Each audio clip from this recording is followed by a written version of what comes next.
Puji Tuhan, saudara, selamat sore, selamat berjumpa lagi di Cangkruan Rohani sore hari ini. Luar biasa ya, sudah lama kita tidak ketemu ya di Cangkruan Rohani. Pemuritan terus, pengajaran terus dari minggu ke minggu, dan ya kemurahan Tuhan kita boleh kembali lagi di Cangkruan Rohani, tentunya dengan obrolan-obrolan yang santai, obrolan-obrolan yang ringan tetapi tetap berbobot karena ada firman Tuhan yang kita akan sama-sama bahas sore hari ini. Nah, seperti apa obrolan kita, kemudian berkat-berkat apa yang akan nanti kita terima, tetap jangan lewatkan, tonton terus sampai akhir Cangkruan Rohani sore hari. Tentunya tetap di Cangkruan Rohani, seruput kopi sambil berbagi. Ya, sudah melihat ya, bukan kopi ini. Warungnya tutup tadi ya, jadi tadi Pak Dedi mengadakan mujizat mengubah kopi jadi air.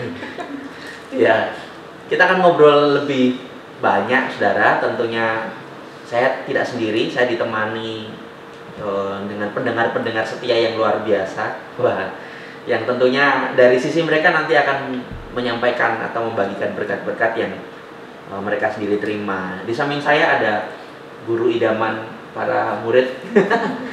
Ada Pak Dedi. Ini kedua kalinya ya Pak ya, ada di sini. Oke, tidak bosan-bosan ya dengan Pak Dedi. Sebelahnya tadi guru idola, ini murid idola. Ebi.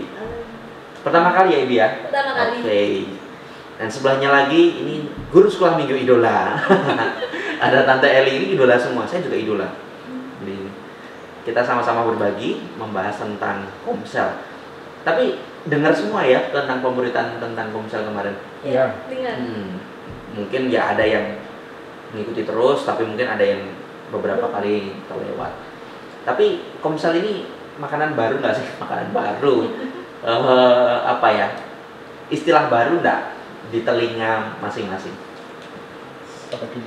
Iya, kalau saya pribadi Komsel sendiri bukan baru sih, karena waktu kuliah dulu itu sudah dikenalkan sama Komsel. Cuman kalau di kuliah dulu namanya bukan Komsel, namanya KTB, Kelompok Tumbuh Bersama. Nah, itu KTB itu biasanya dibentuk sama kakak tingkat dari PMK. PMK itu perkumpulan mahasiswa Kristen yang ada di universitas itu. Jadi perempuan-perempuan sendiri, laki-laki sendiri. Satu kelompok KTB itu biasanya ada satu kakak tingkat yang sudah senior, maksudnya dia sudah lama di komunitas Kristen itu dan membimbing adik-adik barunya, maba-maba gitu biasanya, untuk belajar Alkitab bersama. Nah, dari situ nanti akhirnya tumbuh lagi KTB barunya nanti gini. Jadi maba-maba itu nanti akhirnya bentuk lagi KTB di bawahnya, untuk ada adik di bawahnya kayak gitu. Bermultiplikasi ya. Yeah. Berarti bukan istilah baru ya, cuma mungkin memang namanya aja yang beda. Iya, tapi dan saya rasa intinya sama sih. Gitu. Kalau dari namanya sendiri kelompok tumbuh bersama, ada kata tumbuh di situ, berarti yang ditekankan kan memang pertumbuhan. Dan di Komsel pun juga kita memang tujuan utamanya bukan sekedar kongko-kongko, bukan sekedar cangkruan, tapi tujuannya pun juga bertumbuh bersama. Menarik. Kalau siapa nih, Tante Eli? Kalau saya dulu sekali pernah dengar istilah seperti itu dari keponakan saya. Waktu itu memang kuliah di TS di Surabaya. Dia mengikuti Komsel dari satu gereja dan dia sering kontak sama saya, sering cerita-cerita, perkembangannya bagus sekali, kita menjaring jiwa itu cepat sekali, dapat jiwa baru itu cepat ya. Doanya itu di rumah-rumah seperti itu. Jadi kumpul nanti satu mahasiswa ajak temannya seperti itu. Kadang lagi bisa tetangganya seperti itu. Ya ada pemuritan juga di situ. Itu pertama kali Anda Eli pernah dengar seperti itu. Kalau untuk di situ Bondo jarang dengar ya. Mungkin baru kali ini mungkin ya. Ya. Tapi sama ya, berarti istilahnya, terus kemudian pada pelaksanaannya, pada prinsipnya pun sama dengan yang Tante dengar dari Surabaya itu, ITS itu ya. Pak Dedi? Kalau saya tentang Komsel, ya kok komunitas sel ya. Sama seperti Ebi atau juga Bu Eli juga, saya juga mengalami itu. Jadi yang pertama namanya dulu KTB memang kelompok tumbuh bersama, laki semua atau perempuan semua, jadi tidak dicampur. Terus kemudian ada satu mahasiswa yang jadi kakak rohani lah, yang membimbing adik-adiknya. Nah, nanti kalau misalnya sudah naik tingkat atau naik semesternya sudah tinggi atau mau lulus, nanti yang jadi murid itu nanti jadi kakak, jadi seperti itu. Dan tapi kalau memang di perguruan tinggi biasanya diatur oleh baik itu persekutuan mahasiswa atau dosen agama. Kalau saya dulu di kampus itu diatur oleh dosen agama yang diarahkan untuk ini salah satu nilai pendidikan agama Kristen atau seminar agama Kristen. Jadi istilahnya jadinya wajib. Nah, satu sisi memang ada untungnya, enggak ada ruginya juga. Untungnya kan semuanya juga sudah tercover di situ. Tapi juga ada beberapa mahasiswa yang merasa terpaksa dalam tanda kutip. Karena apa? Karena itu harus ikut di dalam mata kuliah. Kalau tidak ikut di dalam mata kuliah berarti dia kalau tidak ikut komsel apa KTB berarti nilainya nanti akan jelek. Jadi akhirnya mau tidak mau akhirnya ikut. Tapi mungkin lebih bagus yang dengan sukarela itu tadi, yang ada beberapa sehingga itu menjadi dasar dari dalam dari dasarnya itu sendiri sehingga hasilnya mungkin lebih baik. Pas kuliah itu Pak ya? Pas kuliah. Tahun berapa itu Pak? Saya belum lahir mungkin itu Pak. Belum direncanakan. Kuliah tahun 91 di Universitas salah satu. Ya, 91 terus 93. Namanya juga sama. Tapi mungkin saya lebih suka yang kedua. Yang kedua lebih terukur karena di sana ada semacam kurikulumnya. Jadi hari ini kita mau bicara tentang apa, tujuannya apa, prakteknya apa. Jadi seperti itu. Kalau yang di pertama ya pokoknya ngumpul gitu aja. Kenapa saya tanya tahun berapa? Tahun 91 itu kan berarti tahun cukup lama itu ya, sudah 20 tahun lebih ya. Artinya bahwa Komsel ini bukan sesuatu yang baru sebenarnya.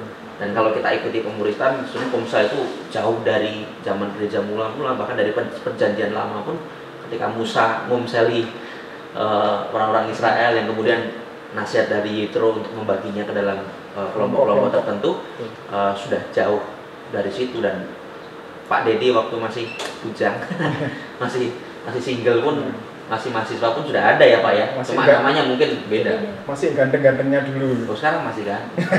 Cita-cita Tuhan itu yang begitu. Alibi ya.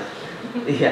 Tapi yang paling terkesan Pak, maksudnya Pak Dedi kan ngalami sendiri, yang terkesan dari apa ya, kalau bisa dikatakan sistem bertumbuh yang seperti ini.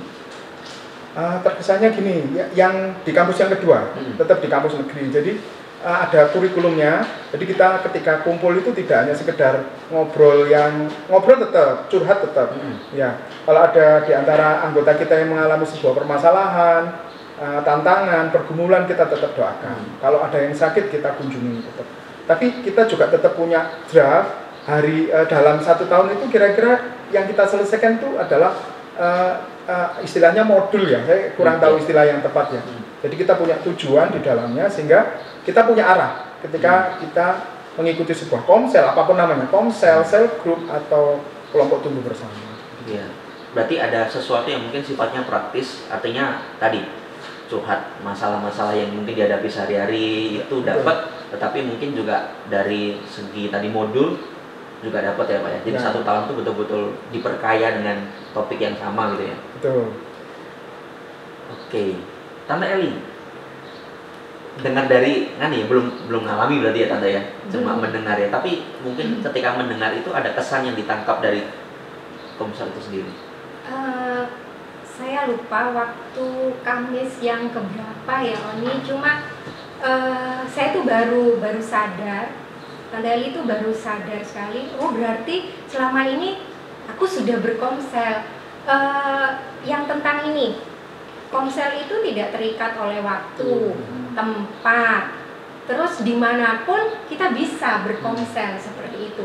Nah, waktu itu Oni cerita, kadang-kali habis makan bersama, saat makan kita bicara tentang Yesus. Pokoknya kita bisa dimanapun membahas, menyelipkan ayat Alkitab, bicara tentang Yesus, itu sudah komsel rohani.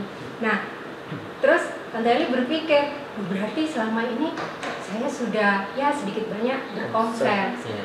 Nah ceritanya gini Oni, kalau tante itu antar barang, orderan ya, kadang ke Mangaran, terus pokoknya ke tempat-tempat yang tante kenal jemaat Tuhan, itu tante selalu tanya kabar, bagaimana, apalagi sekarang kan kebaktiannya online, jadi tante itu mesti tanya, ikut kebaktian yang baru, yang minggu. Nah jadi terus mereka ikut, ayo firmannya apa, dia cerita gini-gini, terus dia malah bersaksi, berbagi gitu Oni. Oh untung aku dapat firman ini, menguatkan sekali. Waktu itu aku sakit, tenggorokan nggak bisa keluar suara, lambung sakit. Nah di situ ya tante ini berusaha menguatkan seperti itu. Ternyata dimanapun, kapanpun kita bisa berkomsel. Itu yang bisa tante bagikan untuk yang ini. Betul. Dan kalau saya perhatikan tadi bahwa di komsel itu artinya ketika kita bisa memberkati orang lain, kita pun juga diberkati ya. Tadi karena timbal balik. Iya, yang tadi Tante Eli kunjungi kan sempat bilang, oh bersyukur dapat firman ini. Jadi memang kalau dalam ibadah sebenarnya bukan berarti ada yang salah, ada yang benar, ada yang lebih baik, ada yang lebih buruk. Keduanya ini saling melengkapi, baik kebaktian di gereja maupun kebaktian di rumah-rumah mungkin ya, saya katakan seperti itu. Jadi di dalam komsel itu kita memberkati, tapi kita sendiri juga diberkati, bahkan melalui hal-hal yang simple, sepele. Satu lagi yang digarisbawahi dari Bu Eli yaitu bahwa ketika kita bertemu, dasar dari komsel itu kan kita bicara tentang Yesus. Ya. Semuanya tentang Yesus, apapun tentang Yesus. Nah itu yang dibagikan ke seperti Bu Eli ke teman yang didatangi, terus kemudian berbicara tentang Tuhan Yesus, dan itulah dasar dari komsel. Dan saya juga menangkap bahwa komsel itu ternyata nggak harus dilakukan di gereja atau di rumah-rumah gitu, tapi bisa dilakukan di mana aja dan kapan aja, betul ya Tante? Sama yang seperti saya alami waktu dulu kuliah dan sekarang juga sedang menjalani komsel di Situbondo. Itu juga kami ngelakuinnya di taman. Terus kalau misalnya taman lagi banyak orang penuh gitu, ya kita cari ruang-ruang kelas yang kosong yang lagi nggak dipakai gitu. Kalau di sini pun, kalau di Situbondo pun kami juga ngelakuin komsel itu berempat. Itu awal-awalnya sih karena kita nggak nemu tempat di mana, jadi kita pilih di sekolah gitu. Tapi semakin kesini kita coba untuk cari tempat yang sambil kita komsel, kita juga sambil bisa mendoakan orang-orang di sekitar gitu. Jadi kita keliling, misalnya dari minggu ini di rumah A, minggu depan di rumah B, kayak gitu. Jadi komsel ini kesannya bukan sesuatu kegiatan yang dilakukan dengan cara serius atau kaku gitu, enggak gitu. Tapi kami melakukannya ya sangat santai, fleksibel.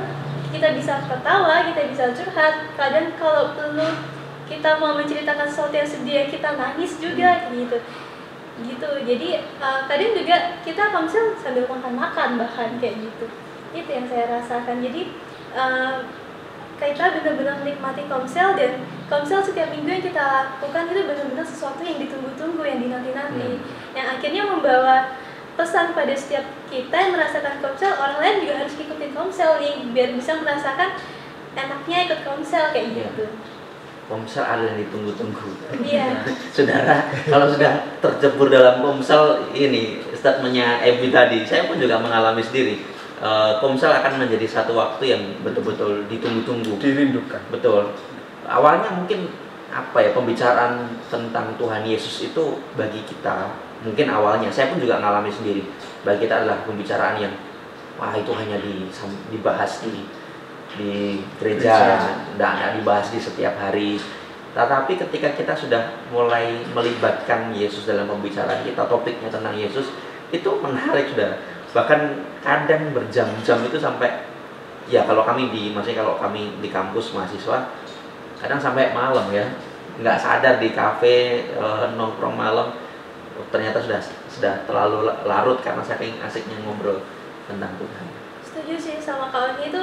Aku juga sempat ngalamin komsel sama ceweknya itu kita bisa kumpul dari jam 11 sampai jam 4 sore bahkan. Karena sampai segitu lamanya. Itu pun kayak mau nggak mau harus mengakhiri karena setelah itu ada kegiatan. Mungkin kalau nggak ada kegiatan bisa lanjut sampai malam Lanjut kayak lagi ya. gitu ya. Karena saking banyaknya yang mau diceritakan tentang Tuhan Yesus gitu. Jadi Tuhan Yesus bukan satu topik yang kaku yang membosankan untuk dibicarakan. Betul. Gitu. 6 jam Pak. 6 jam ya. Itu kalau nggak dipotong bisa retret 3 hari itu kan Bang. Nggak pulang-pulang. Ditanya Pak Bambang deh. Tapi setelah mendengar, artinya mungkin setelah mengalami sendiri atau setelah mendengar pemuritan beberapa seri ini, ada definisi pribadi enggak, atau mungkin definisi yang melekat tentang Komsel itu sebenarnya seperti apa sih? Kalau dari kemarin kan mungkin definisi-definisi satu arah ya dari kami menyampaikan. Nah, apakah ada definisi pribadi, pengertian pribadi, atau mungkin belum ada tetapi ada pengertian yang kemarin betul-betul ditangkap betul, memberkati? Siapa dulu ini? Ini pertanyaannya berat. Oh, Bima dulu boleh. Karena kalau pertanyaannya mengapa itu jawabannya because bla bla bla. Dan itu biasanya pertanyaan yang susah untuk sebagai murid.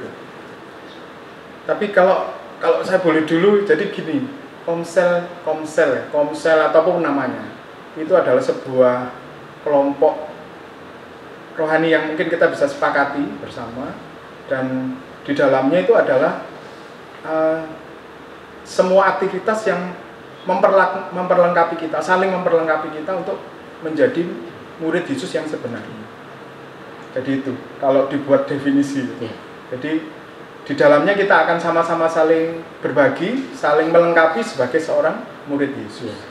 Tapi dari sini pun saya juga menggarisbawahi Pak, penting sekali bahwa memang namanya Komsel itu tetap komunitas. Artinya kalau komunitas itu kan memang ada kesepakatan, anggotanya jumlahnya tetap. Tetapi kalau dari yang terakhir saya sampaikan bahwa Komsel itu kemudian harus jadi gaya hidup. Maka dari itu dimanapun, dengan siapapun itu harus jadi Komsel. Tapi ini poin yang penting, bahwa kita tetap harus punya komunitas. Jadi tidak asal-asalan, artinya karena kalau asal-asalan misalkan ketemu tukang pentol di jalan, ketemu tukang becak di jalan, kita ngobrol, artinya kan tidak dapat kekuatan setiap minggunya, karena tidak selalu kita ketemu dengan orang itu. Tapi kalau di komunitas seperti yang Pak Didi sampaikan, kita pasti ketemu dan rutin dicas, kayak HP rutin dicas. Makasih Pak Didi. Sama-sama. Komsel itu kan kepanjangan dari komunitas sel ya. Jadi komunitas tuh harusnya ada hubungan timbal balik yang nantinya nggak cuma satu arah gitu. Jadi kalau saya bertumbuh, ya saya juga harus bertumbuh dari komsel itu gitu. Jadi suatu hubungan timbal balik yang bisa saling bertumbuh dan menguatkan, khususnya pemahaman kita belajar tentang bagaimana hati Tuhan dan bagaimana mau Tuhan dalam kehidupan kita sebagai orang Kristen di tengah dunia ini kayak gitu. Gitu. Luar biasa. Kata Salim ya. Bukan saya, bukan cuma melulu tentang saya, tapi juga tentang orang lain. Ya. Dasarnya juga dari definisi komunitas, Pak. Ya, jadi komunitas itu memang interaksi timbal balik. Ya. Jadi interaksi itu kan hubungan tidak satu arah tapi dua arah. Jadi interaksi itu hubungan timbal balik. Nah, ini yang dirasakan oleh Abdi. Mantap. Kalau Lanta gimana? Kalau saya secara pribadi dengan berkomsel itu kita sama sih ya, pada dasarnya sama Oni. Cuma kalau Tante itu kok rasanya lebih memberkati dan diberkati. Jadi ini satu contoh ya Oni ya. Tante setiap minggu itu mesti ke anak pelnap, anak sekolah minggu yang tidak punya HP Android. Jadi Tante mesti datang ke rumahnya, entah itu hari Rabu atau Kamis, menunjukkan ibadah online. Di situ ada dua anak, tapi sekarang yang satu sudah naik remaja, sudah dibimbing sama Devi, sempat hitung-hitungan. Nah, waktu Tante ke situ ya, Tante senang sekali. Bukan apa, karena penerimaannya bagus juga ya, mereka antusias beribadah, sukacita. Terus papa mamanya memang sudah ada di dalam Tuhan, terus mendampingi juga anaknya, jadi mendengarkan ibadah. Kan lama sudah tidak beribadah karena papanya sakit. Nah, di situ tante juga bisa saling mendoakan, bersaksi, menguatkan, dan yang terlebih lagi tante itu sering dapat berkat meskipun keadaan, maaf bicara, keadaan perekonomiannya memang ya di bawah ya, tetapi lewat kata-katanya Oni, mereka itu penuh semangat. Jadi tante juga diberkati ya, tante ke situ melayani anak-anaknya. Mamanya itu cerita, ya meskipun keadaan seperti ini, tapi puji Tuhan C, selalu ada aja berkat, selalu ada aja, bilang seperti itu. Jadi terberkati seperti itu ya, ya diberkati dan memberkati. Padahal tujuan awalnya datang ke mereka untuk membantu mereka memfasilitasi yang tidak ada HP ya. Tapi ternyata sampai di sana justru tante juga dapat berkat dari mereka. Puji Tuhan. Itulah Komsel. Tapi bisa enggak kalau mungkin diminta untuk membuat sebuah perbedaan antara Komsel dengan kegiatan-kegiatan gereja yang lain? Apa yang paling mencolok?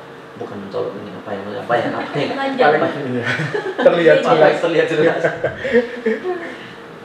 MB apa MB? Kegiatan gereja lain itu contohnya seperti apa? Ya mungkin kebaktian. Ini kita tidak bermaksud untuk kemudian memisahkan lalu meniadakan kebaktian, tapi artinya supaya kita betul-betul melihat jelas bedanya dan kita terlibat ke baik maupun kebaktian maupun Komsel itu sendiri. Kalau menurut aku perbedaannya itu, kalau di komunitas kita bisa lebih mengenal satu sama lain gitu. Namanya juga komunitas kan. Jadi kalau lebih kecil ya karena lingkupnya lebih kecil, jadi kita bisa lebih tahu bagaimana masalah orang lain, terus bagaimana kita harus menyikapi sebagai temannya untuk bisa saling menguatkan gitu. Terus di dalam Komsel juga ada hubungan itu tadi, hubungan timbal balik. Kalau misalnya ibadah kan biasanya satu arah aja dari pemimpin ibadah gitu kan. Tapi kalau Komsel kita berbagi, kita juga mendengarkan teman kita berbagi. Jadi saling mendapat berkat, sama seperti yang tadi Tante Eli bilang kayak gitu.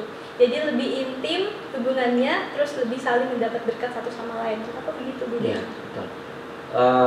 Karena tidak bisa dipaksakan ya, kalau di kebaktian kan memang jumlahnya lebih besar, tidak mungkin untuk saling mengenal satu dengan yang lainnya.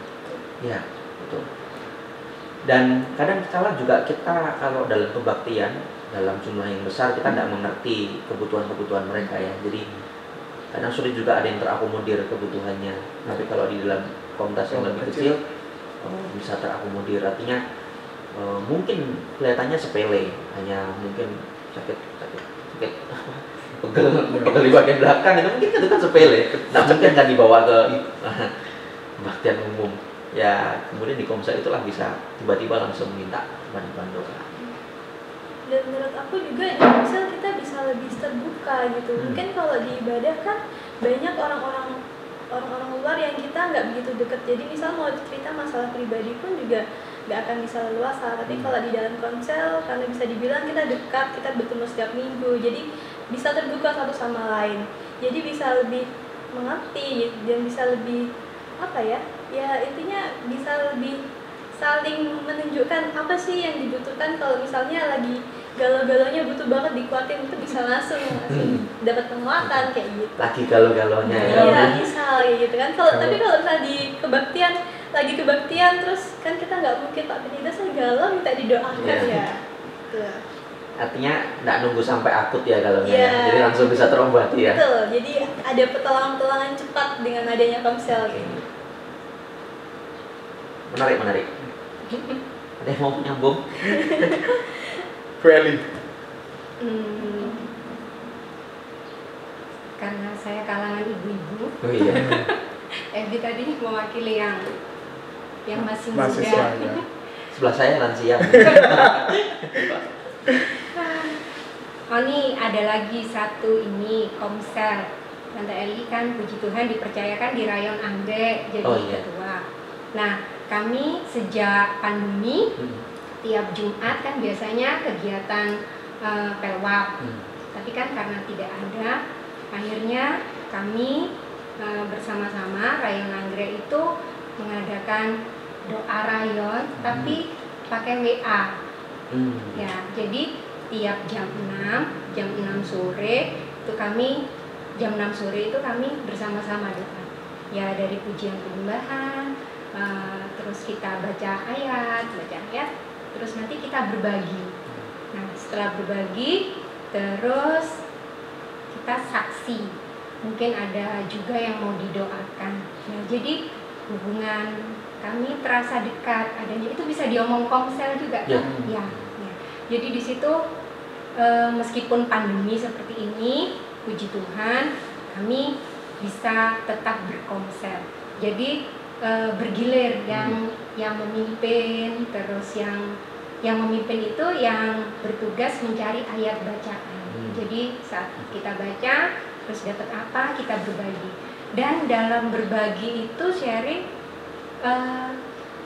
Tante Eli perhatikan banyak dari ibu-ibu yang dapatnya itu berbeda-beda dari ayat-ayat yang dikupas. Ya puji Tuhan. Jadi bisa saling melengkapi seperti itu. Jadi kami pun dekat, kalau ada yang butuh bantuan doa, kami berbicara di situ. Jadi memang kalau dengan adanya komsel itu kita tidak malu-malu minta bantuan doa, mau cerita apa. Jadi kan memang harus terbuka ya kalau komsel seperti itu. Ya itu berkat yang diterima. Nyambung sedikit, saya belum pernah cerita ini di pemuritan. Itulah gunanya komsel. Tadi Tante sempat nyinggung bahwa kalau mereka ada apa-apa bisa langsung cerita. Pernah saya punya anggota komsel yang dia hampir bunuh diri, betul-betul hampir bunuh diri. Saya di Jogja, dia telepon, dia minta untuk, dia tidak minta saya pulang, tapi dia sedang dalam kondisi yang luar biasa kacau. Saya tanya, kamu di mana? Dia tidak jawab. Kamu di mana? Tidak jawab. Dan akhirnya ketika kami sudah ngobrol cukup panjang lebar, akhirnya menyebutkan satu tempat yang saya tahu tempat itu nggak ada kafe, nggak ada tempat makan.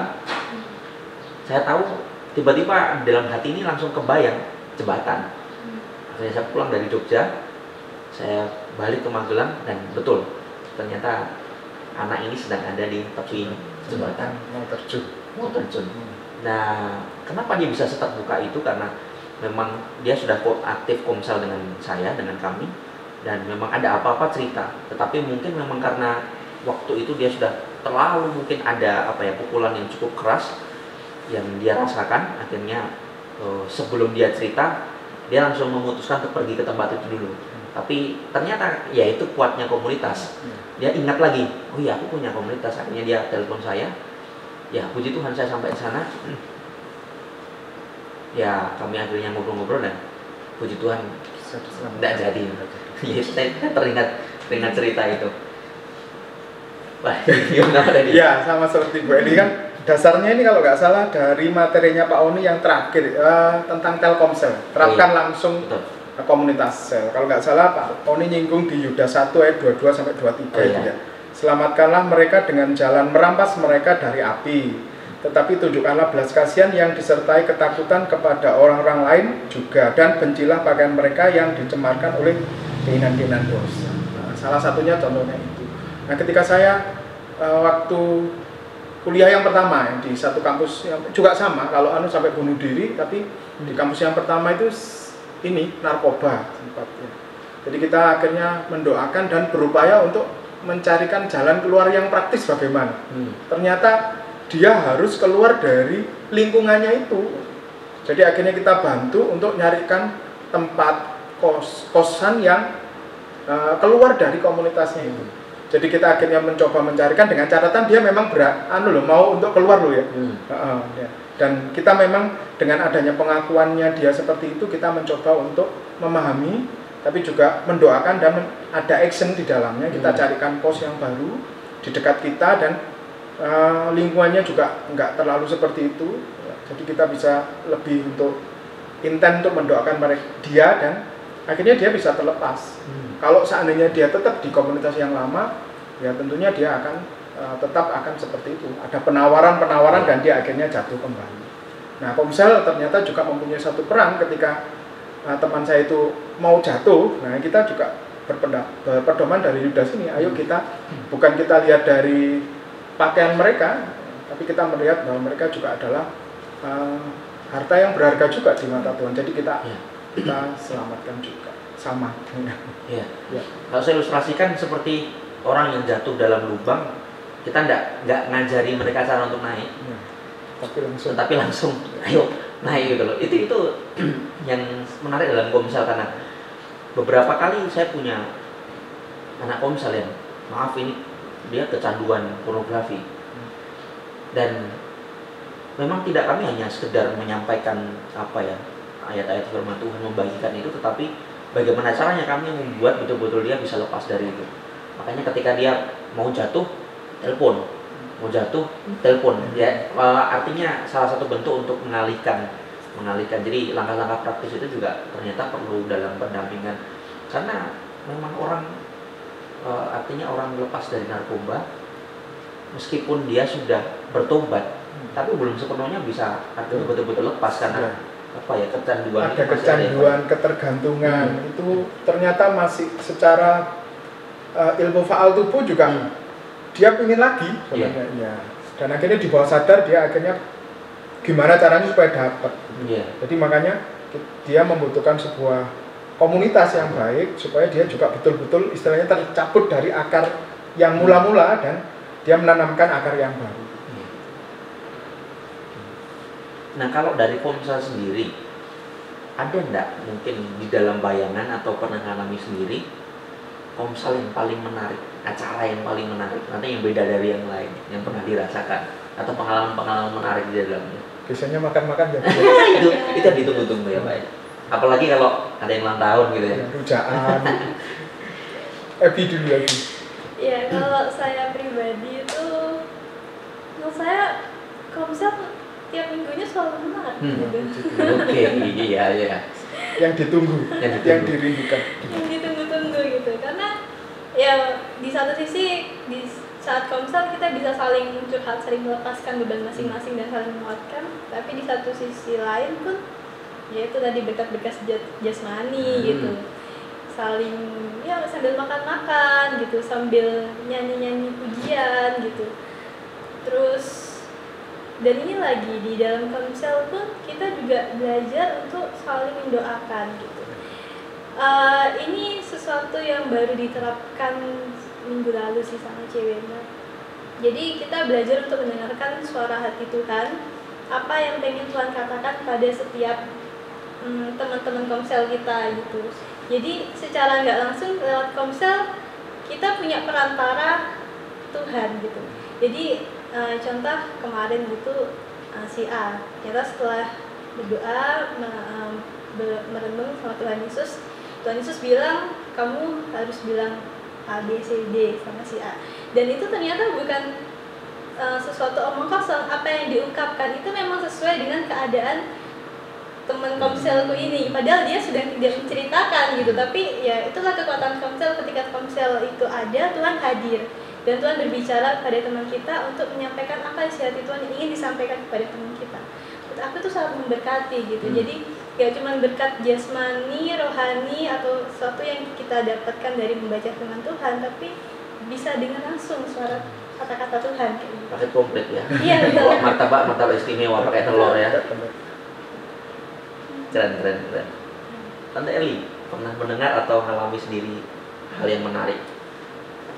Terus terang Oni saat pertama sekali ya diajak Komsel sama Bu Ene, pertama di Paskom, murid ya, grup murid pertama, terus Paskom, terus Paskom itu kadang kita cuma dibagi beberapa orang, kadang sama Bu Esther di sekolah sama Bu Ene.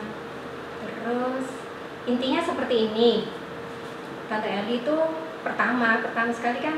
Nah, tadi Ebi bilang baru diterapkan minggu lalu. Kalau Tante Eli sudah dengar dari Bu Ene itu sudah beberapa bulan yang lalu. Dan itu awam bagi Tante Eli.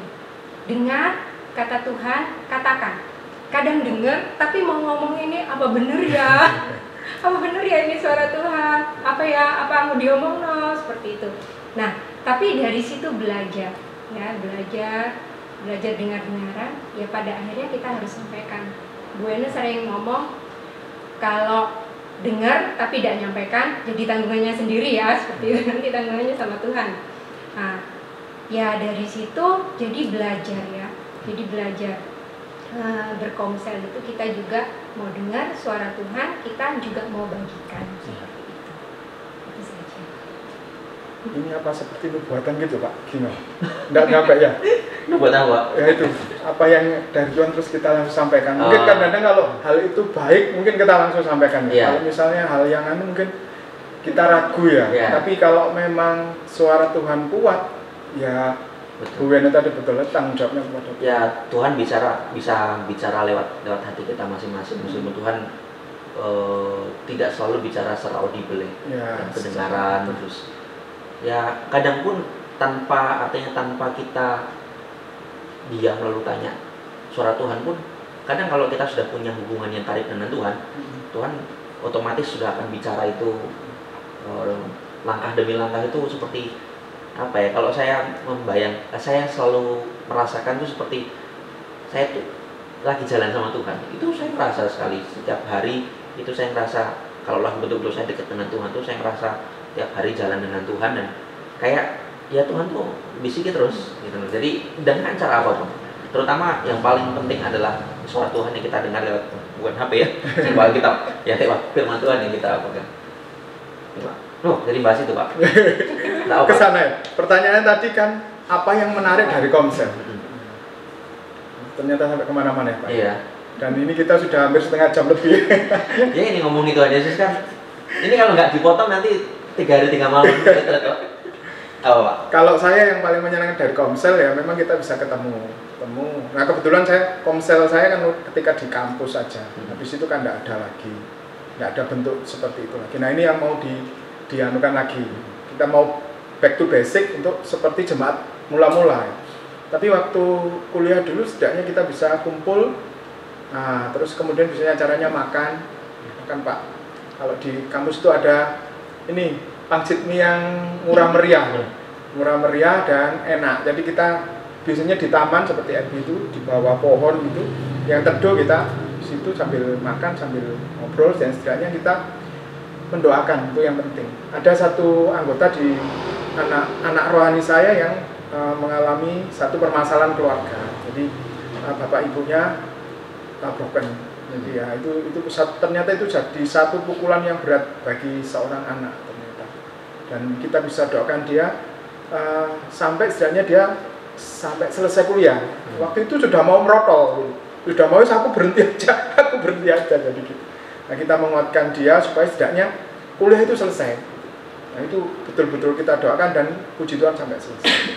Itu bagi kami kalau sudah ketemu terus kemudian sekarang kita bisa ketemu di WhatsApp. Ini kemarin kita kumpulkan karena ada satu teman yang sakit COVID, kita bisa ketemu lagi di WhatsApp dan di Zoom. Nah itu akhirnya kita ternyata luar biasa peran sebuah komsel. Karena anak yang mau putus kuliah itu ternyata akhirnya dengan komsel didoakan dan sebagainya dibantu, akhirnya bisa lulus kuliah dan sekarang hidupnya berhasil. Puji Tuhan. Sejauh itu ya pengaruhnya ya.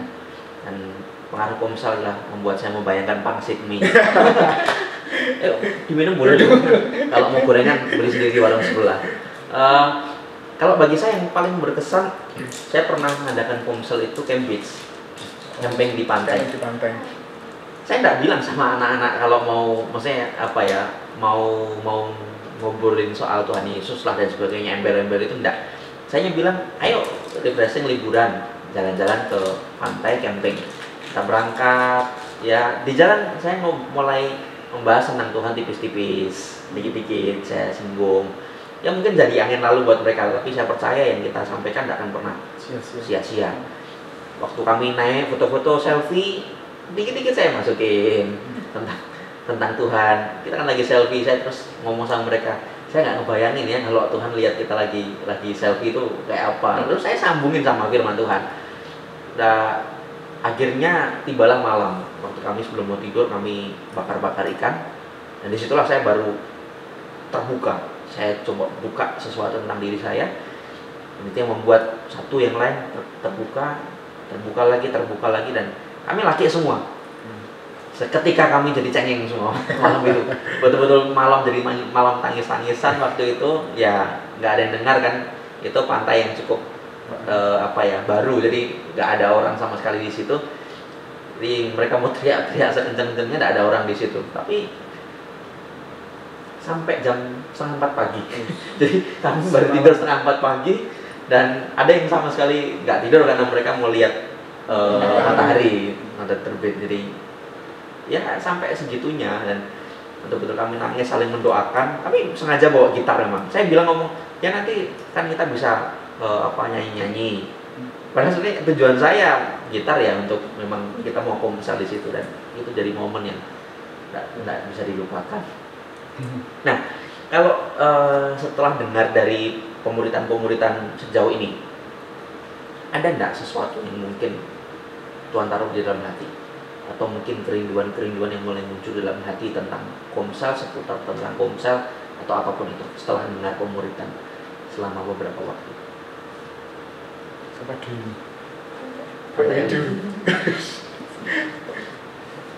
Kalau Tante Eli kepikiran gini, Oni, apalagi sekarang kan masa pandemi ya, kita berhubungan antara jemaat satu dengan yang lain itu kan sangat-sangat kecil ya, ada kemungkinannya.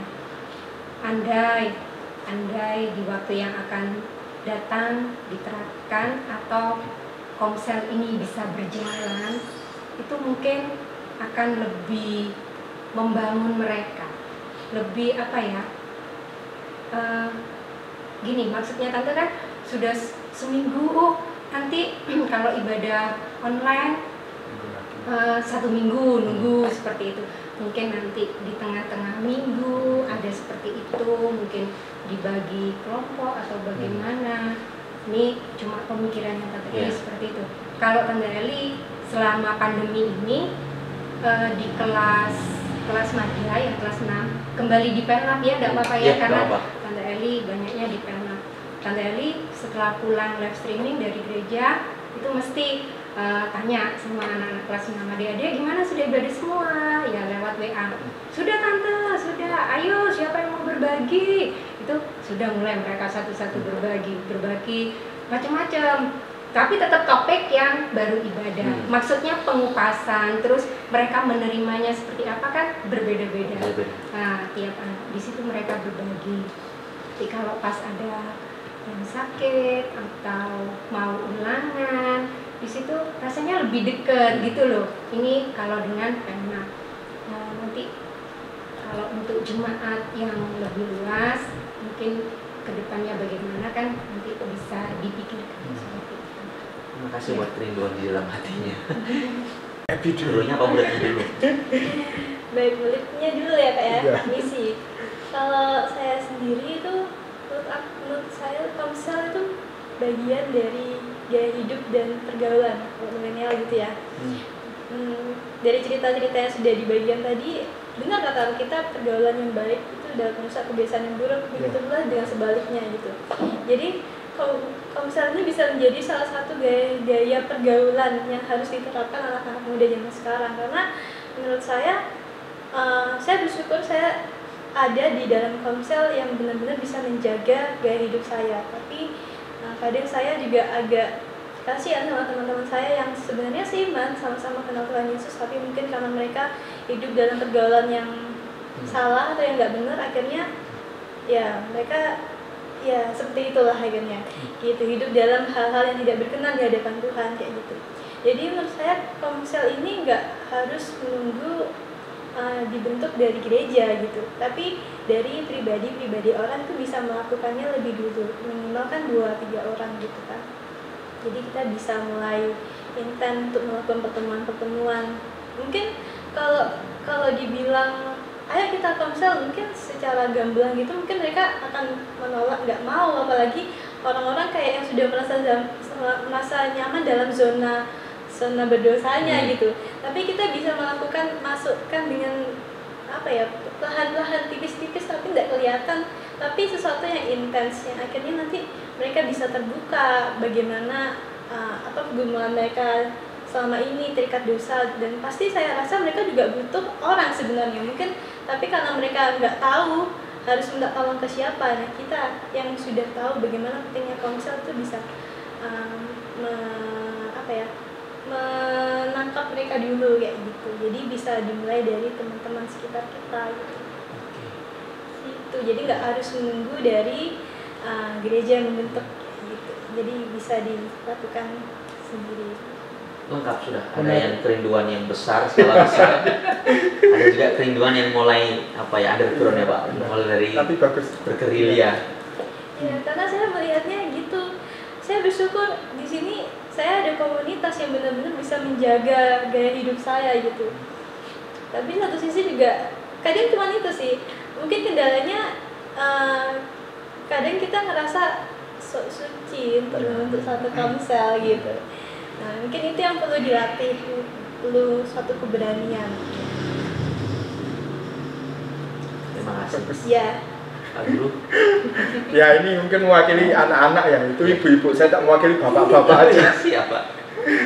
Ya, pergumulan setiap orang berbeda ya. Anak mungkin seperti itu ya. Tapi saya bersyukur ya, Epi sebagai anak mempunyai satu komitmen untuk memiliki gaya hidup yang benar ya. Jadi tetap seperti itu, dan saya salut untuk kalau setiap anak muda seperti itu, karena nanti bisa menjadi surat pujian yang terbuka bagi orang tua. Nah, kalau sebagai bapak tentunya di usia-usia sekarang ini kan mikir, kalau sebagian besar bapak ya, ini anaknya kan kuliah semua, biaya kuliah juga banyak.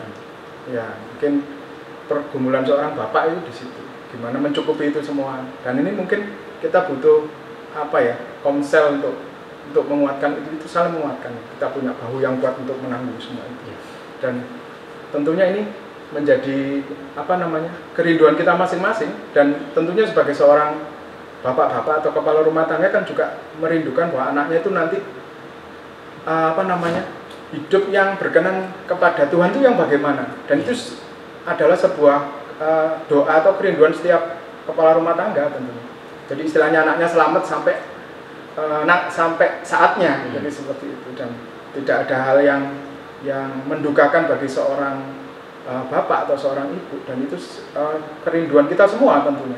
Dan itu mungkin kita membutuhkan sebuah komunitas yang baik, kita saling menguatkan, saling mendoakan, dan tentunya bisa juga di komsel itu kalau hanya makan-makan saja ya Pak ya, mungkin kita bisa bisnis bareng Pak ya, dengan adanya sebuah kepercayaan ya, kita bisa meningkatkan ekonomi kita dengan bisnis yang baru. Mungkin itu salah satu efek dari sebuah komsel, tapi yang terutama adalah bagaimana kita tetap bisa menjaga keluarga kita, istri kita, anak-anak kita tetap berada di dalam satu jalur benang merah yang baik, yaitu di dalam Tuhan Yesus.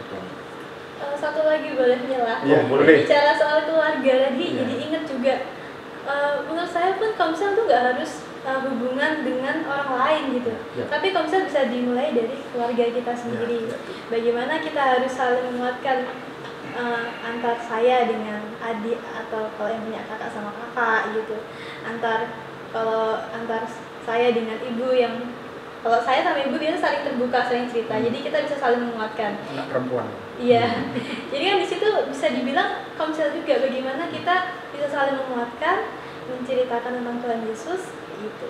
Jadi nggak perlu tuh harus dari luar atau menjangkau orang-orang lain, tapi bisa mulai dari keluarga. Kalau menurut saya tuh komsel tuh keluarga adalah satu komsel yang kecil. Gitu. Betul.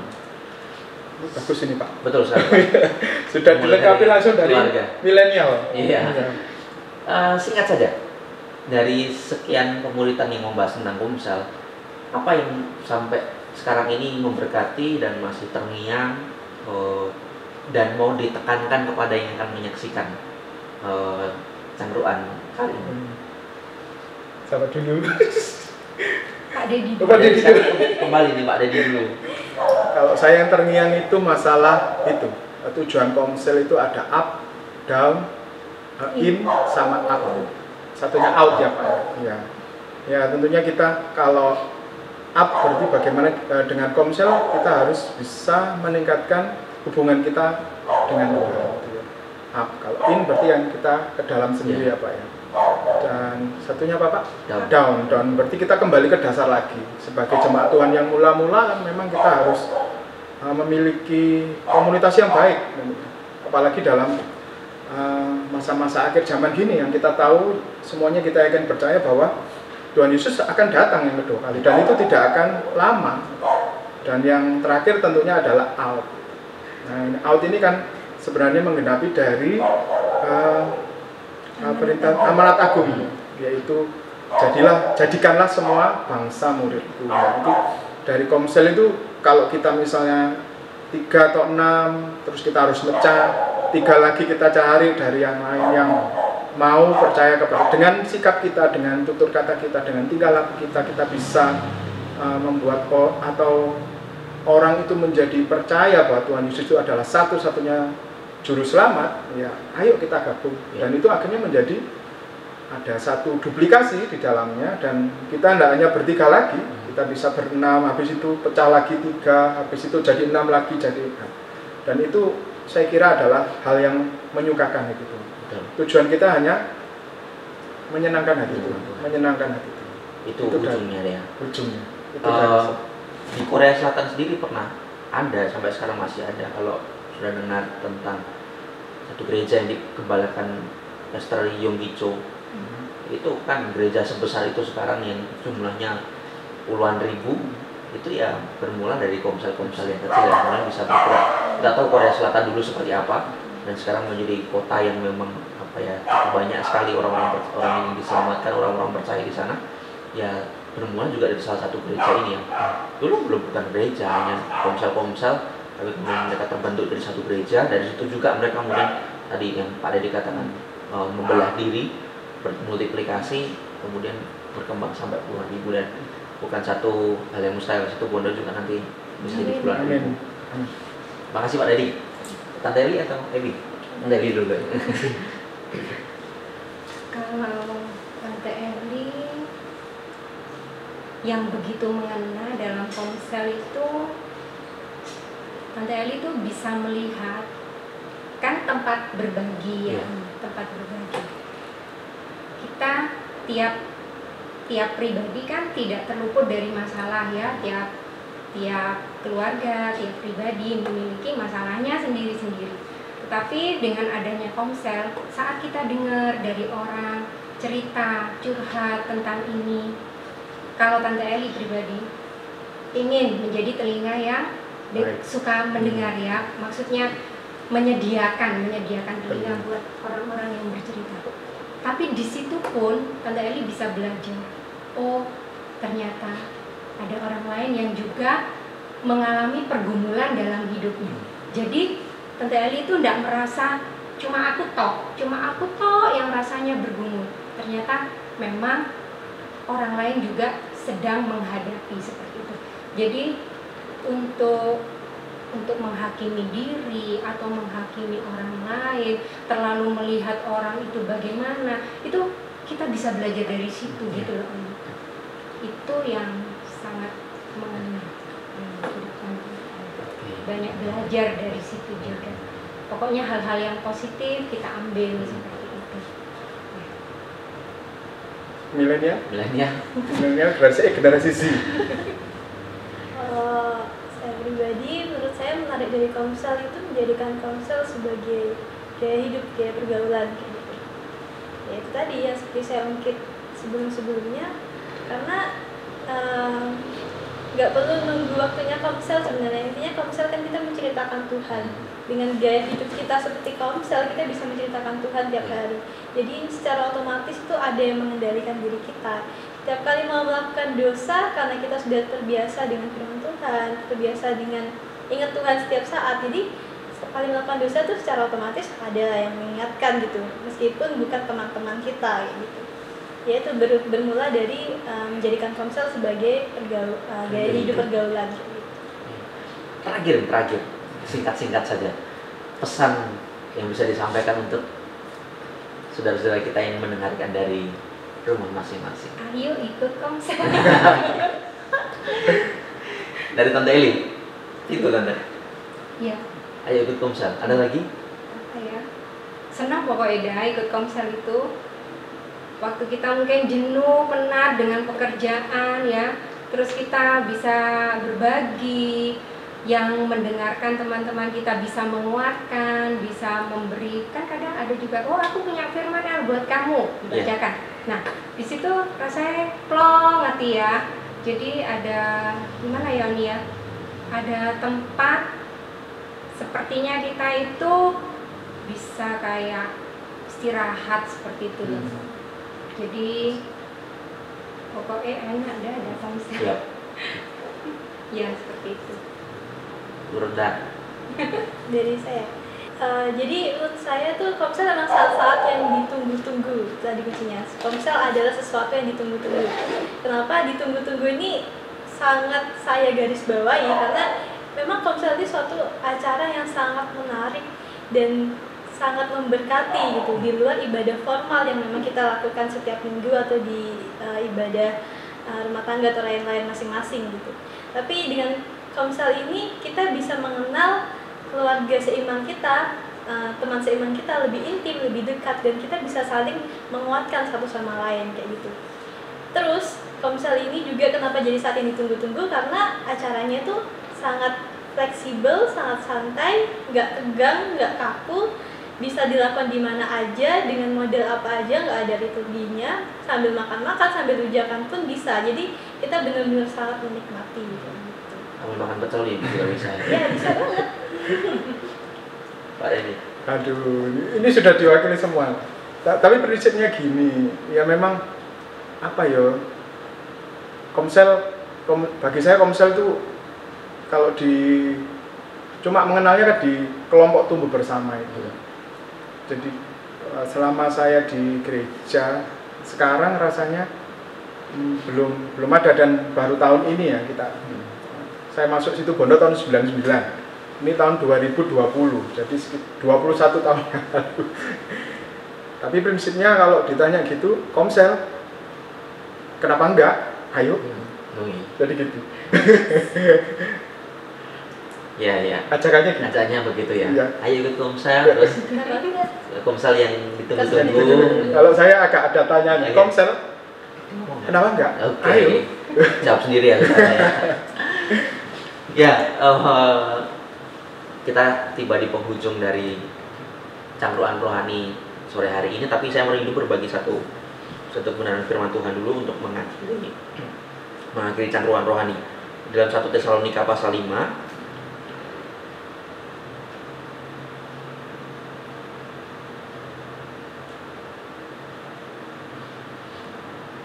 saya kutip saja beberapa ayat. Judul perikopnya saja sudah berjaga-jaga. Saya ambil ayat 1 dulu. Tetapi tentang zaman dan masa, saudara-saudara, tidak perlu dituliskan kepadamu, karena kamu sendiri tahu benar-benar bahwa hari Tuhan datang seperti pencuri pada malam. Saya lompat ke ayat 6. Sebab itu baiklah jangan kita tidur seperti orang-orang lain, tetapi berjaga-jaga dan sadar. Sebab mereka yang tidur waktu malam, dan mereka yang mabuk waktu malam. Ayat 8. Tapi kita yang adalah orang-orang siang, baiklah kita sadar, berbaju sirahkan iman dan kasih, dan berketopongkan pengharapan keselamatan. Ayat 11 ini yang saya garis bawahi. Karena itu, nah ini kan kesimpulan dari semuanya itu. Jadi ini firman Tuhan tuh luar biasa sekali. Jadi disimpulkan di ayat 11, karena itu nasihatilah seorang akan yang lain, dan saling membangunlah kamu seperti yang memang kamu lakukan. Jadi Paulus menegaskan kepada jemaat di Tesalonika, memang kitab atau surat Tesalonika ini memang poin pentingnya adalah membahas tentang kedatangan Tuhan. Dan di perikop awalnya pun kita sudah tahu judulnya adalah berjaga-jaga. Artinya bahwa untuk kita berjaga-jaga karena memang tantangan zaman, dan kita lihat ayat 6-7 tadi berkata bahwa ada anak-anak malam, ada anak-anak siang. Nah, artinya bahwa pesan firman Tuhan dalam satu perikop ini mengajak kepada kita bahwa untuk kita berjaga-jaga, memang firman Tuhan itu penting, Roh Kudus itu penting. Tetapi kadang juga firman Tuhan, pekerjaan Roh Kudus itu bisa nyata lewat orang-orang yang ada di sekitar kita, terutama di komunitas kita. Dan percayalah ayat ini, bahwa saudara ketika tergabung dalam komsel, saudara tidak akan dihakimi, saudara tidak akan disalah-salahkan, tidak akan dipandang rendah karena dosa yang saudara buat. tidak dipandang rendah karena pakaian yang saudara kenakan, artinya dosa yang saudara kenakan.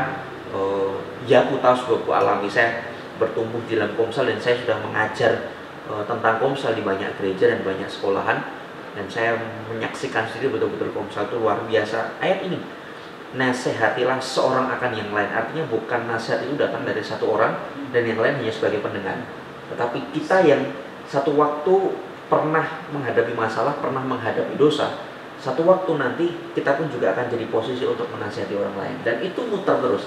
Sebab karena Tuhan kadangkala mengizinkan kita dilukai untuk kita tahu bagaimana cara mengobati orang lain. Dan ayat ini tadi katakan juga bahwa bukan hanya menasihati, tapi saling membangunlah kamu seperti yang memang kamu lakukan. Jadi sekali lagi muncul kata saling di sini, menasihati dan saling membangun. Kalau saudara mau dibangun, kadang dengan kekuatan kita sendiri kita tidak mampu. Kita mengikuti pemerintahan kemarin, bagaimana tokoh-tokoh Alkitab pun mereka juga butuh partner. Yesus pun juga butuh Yakobus, Petrus, Yohanes, meskipun dalam tanda kutip bukan berarti Yesus itu tidak bisa melakukan sesuatu, tetapi mereka butuh partner untuk saling berdoa.